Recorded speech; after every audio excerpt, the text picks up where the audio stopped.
naara ang atong mga pato atong gipagawas kay dako og tubig. So muna ni nahitabo karon no. Pagara na sila, first time nila. Napay tulo. Medyo nahadlok na sila. Ga-observe pa. Pero ang katong walo, tara ga-enjoy. Dula-dula sila. Murag mga bata. So mo ani siya pag dako og tubig din niya. Tapos sa akong gibuhat, ako na lang silang ging ani. Screenan ako palibot. Pati din niya. Eh para pwede ra sila diha ra sila sa sulod. Kay lisod man og dira sila sa gawas kay mubo man gud ning net. Kaya ra nila layatan kusog mang lupad.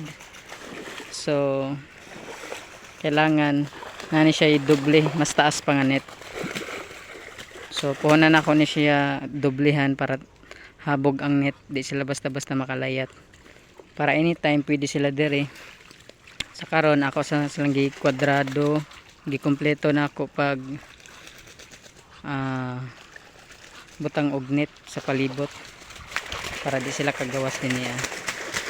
So karon ako lang silang gigawas kay tako magtubig. So muna ni karon no. Lingaw kay sila. Mga silag mga bata. Ang kating ang duha wala pa ni isam.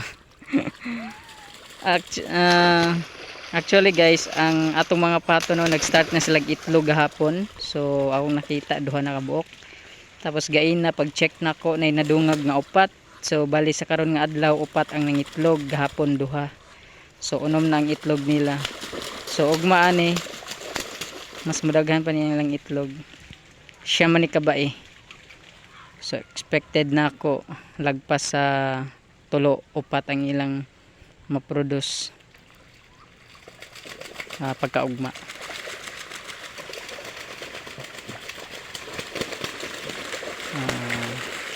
Ala, sige. Oh. Ala. Linga kayo sila no.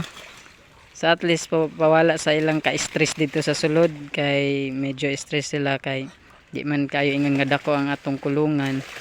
Sakto ra sa ilaha. So mao nang akong gibutkan dire og free range para diri sila maglibot-libot mukaon og sagbot. Tapos atong paliguon sila dire parehas karon sa akong gibuhat. So manay na hitabo ron no. Murag gapahubas ba pispan sabo kayo. Sa ilam ani ni mga isda. Way siguro na pay alimango. So maora to guys. Thank you. I hope na mudaghan pa ni sila.